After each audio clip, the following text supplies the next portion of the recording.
Hey guys and gals, Jack Spirko here, coming to you from the garden this morning, trying to get this video done before the sun comes up and ruins the shot.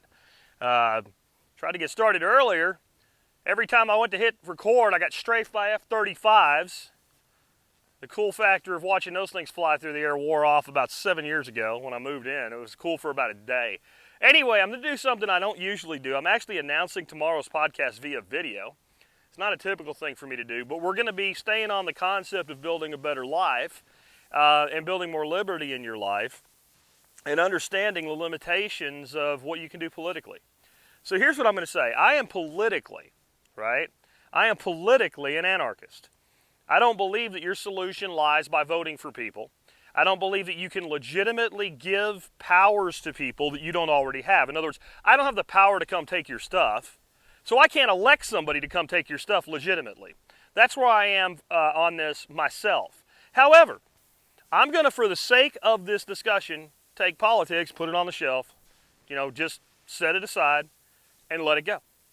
If you believe that you can make a real difference by voting, I want you to go out and vote your brains out. Vote harder this time than ever before. And no matter who's right, let's say I'm wrong and you're right. Then what you get to do as far as voting is one day every 2 years, really. And I know local this, initiative, ballot that, whatever, state amendment, fine. Once a year. That's what you get to do. Otherwise, your entire politic today is built around arguing with your Uncle Bob and showing him pictures of Joe Biden sniffing children and thinking that you're making a difference. If you are even, still limited. If you actually mean what you say when you want liberty, you want freedom, that that's the most important thing in the world to you, then what you do in your life every day has a greater impact on that than politics ever could. And what I'm seeing right now with my call to get out of the cities is I should be ramping up, get out, get out, get out, get out. But I've said it enough. At this point, if you want to stay in Portland or LA or whatever, I assume that either you like what's going on there and you want to be part of it, or you've done something evil and horrible in this life or a previous one, and you are seeking to punish yourself, and maybe I did something wrong, and that's why these damn jets keep coming back. I mean, seriously. I forgot for a minute there, I got a new app for the iPhone. I use my iPhone for all this video work. And it's stupid that Apple doesn't have a pause feature on the native camera app. That's the most, Apple, if you ever listen to me ever, which I doubt you do, it's the stupidest thing. It's the dumbest thing to, in 2020, this many generations, 12, 13 generations into the iPhone, not have a basic feature of every video camera made all the way back into the 1980s when I was walking around with one with a big old VHS tape in it. You guys are idiots. Anyway, pause feature, let's get back to this. What I was trying to say before the F-35s came, I'm sure they'll be back before I finish again, is if you're right about politics, if it'll do more than I think, more than I ever would believe it could, if it actually makes a massive difference in your life, it's still this much as to how much liberty you have in your life and in your family's life, and how big of an impact you can have on liberty for others. Everything behind me, everything on this property that you see, everything that I've built as far as sustainability and regenerative agriculture on my own property, all the teaching that I did. Some of it goes back to my grandfather growing a garden and being a gardener. But what it really went back to, one little video called Greening the Desert with Jeff Lawton in it. I watched that video. It was horribly produced, but it conveyed what actually happened. It conveyed, hey, we're going to go into the desert, 10 feet below sea level in a Dead Sea Valley, and change an entire ecosystem with a few little landform things, some drip irrigation, and some smart design. And I looked at that and thought, I just moved to Texas not that long ago. I actually moved back to Texas from Pennsylvania. I just started gardening again when I was in Pennsylvania. Gardening in Pennsylvania is easy compared to Texas. I was bitching all the time. And I looked at what that guy did in the desert and I said, I got no excuses. This is the result. This is one little piece of the result behind me here. This explosion of life on a piece of property that has about that much dirt on it sitting on top of rock slabs. Some of you have been here. You know I'm not exaggerating about that. But that was also one piece of what I've done to put liberty in my life. I've always been a fan of the Second Amendment, always been a fan of the right to keep and bear arms. I've kept doing that. I haven't slowed down on that at all. But I haven't had to shoot anybody anytime recently. It's comforting to know that if somebody tries to take this away from me, I can defend it. But it's not what I spend most of my time thinking about. Something else was going on about the time I saw that video for the first time. I was working in corporate America, and I was killing myself for other people. I had just started the Survival Podcast. Just started it. I mean, like, it was an infant. It was a baby when I saw that video. One of my first listeners sent that to me. I don't know who it is, but man, I owe you. And I was toying with this idea, can I take this thing full time? And I looked at it and thought of it from a standpoint of being a marketer and always being very entrepreneurial. And from the concept I was beginning to gain from permaculture of design, I said, well, there's no reason I can't as long as I just design it. So I designed my life and designed this business to go together. So I did that. That's given me more freedom than any politician ever could hope to. When I look at how much money the government steals in the form of taxation, becoming an entrepreneur and learning to focus on the 90% of the tax code that actually tells me how to not pay, because only 10% of the tax code says what you have to do. The rest of that big giant book is how you get out of it. That's done more for me for liberty than any politician could ever do. And it just keeps going.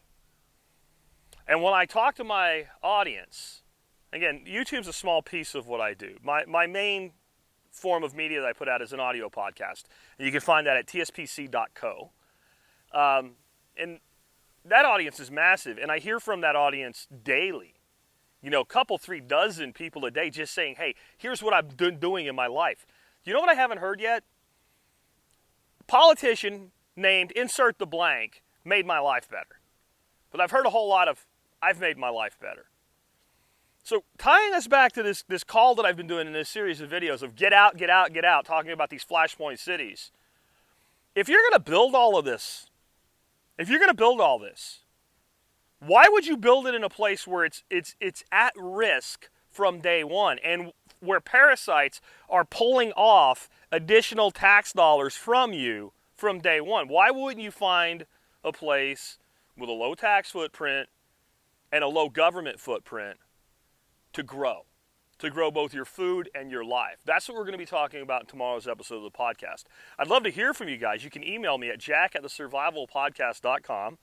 Put TSPC Freedom in the subject line. That's how I'll know it's for this upcoming show. And tell me things that you think people can do in their own life for greater liberty and freedom. Because even if you can do as much as you think you can at the polls, it's a fraction of what you can do in your own backyard. And choosing a location in that backyard, I believe that's really an important component of it. And lastly, I want to say something about what's going on right now. There's 2 weird things going on right now. There's an increase in violence and a decrease of violence at the same time in these cities. So things have seemed to settle down in Portland. That probably has something to do with the Orange Man and federal enforcement and taking people away and charging them with federal crimes. In Oregon, what they did is they deputized the state police officers as federal marshals. So a state police officer in Oregon could arrest you on a federal charge, and instead of a local DA saying, we're not going to charge him, federal DA can charge you. That probably had some impact, but there's too big of a shift there. And in all of these cities that have been having these really aggressive demonstrations, friggin' planes are back again, man. Anyway, these demonstrations have gone to less violent, almost everywhere. And at the same time, we have things like ambushes going on with the police officers in California, where a guy just walks up to the car and shoots them. So we have other places where this violence is ramped up, but on kind of an individual level. If you believe that this violence is coordinated, and I do, then what you see now is a change in tactics of the enemy. And in the military, we were always taught that when the enemy changes tactics drastically, and even if there is like an increase in some sort of attack, but there's a lull overall, that unless you've substantially wounded the enemy, like seriously wounded the enemy, expect that it's about to get worse. And that's what I think's coming. Like I said, I think maybe, Portland is an example of where removing some of the agitators has reduced the overall violence to a degree, but I don't think that anywhere near enough of that has been done. I think what you're seeing is a strategic redeployment of assets is the way the military would describe it. And I think the number of lulls where you'll have an opportunity of relative peace, where some sucker's willing to buy what you have if you own property in one of these places and take a chance on the future, is going to start being, they're going to be shorter lulls, and the opportunities are going to shrink.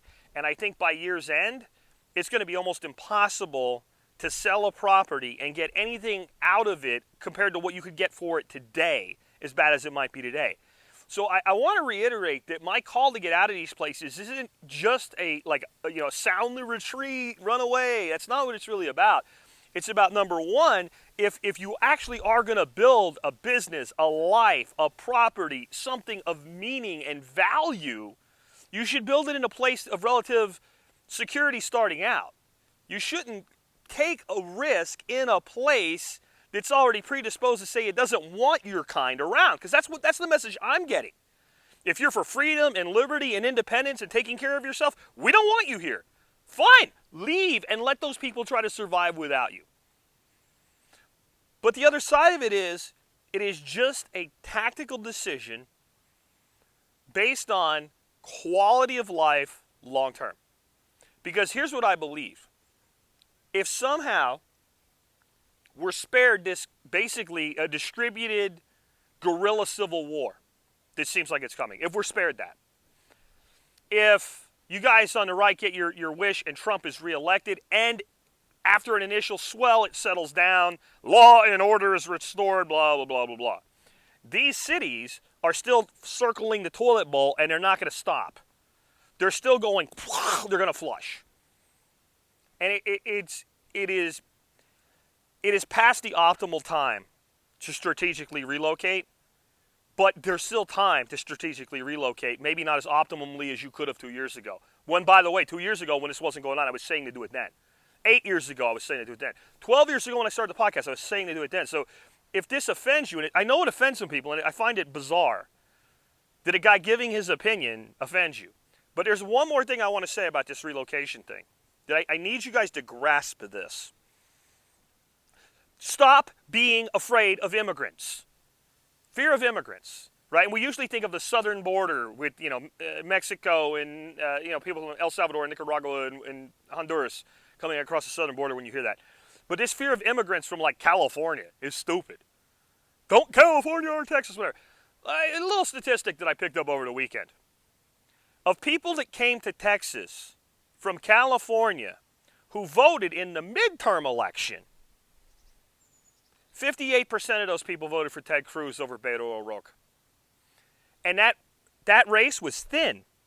Those people, if you count up that 8% over 50 that voted for Cruz, you could make a case mathematically that Californians who came to Texas ensured Ted Cruz remained senator in the state of Texas. If you actually work the numbers out, it's a significant portion of the delta between the two.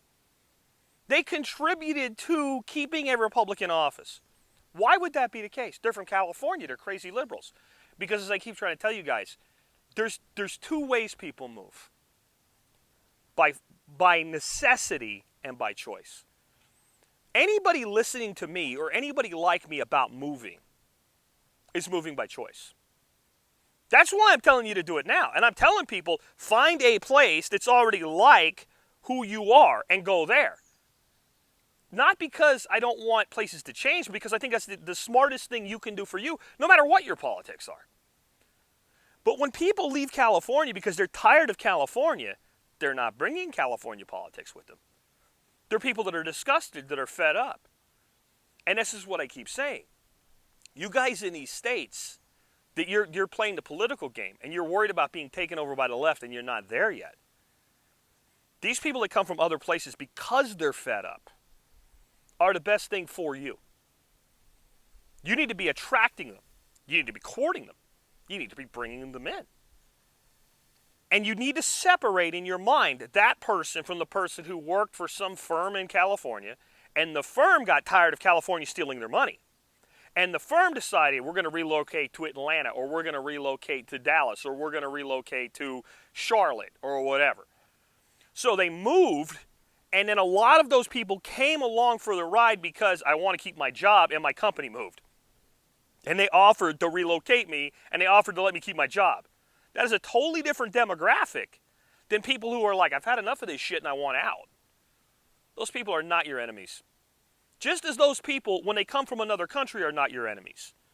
The people that have had the loudest voices, the loudest sounding of the alarm against the left have come from where? Socialist countries.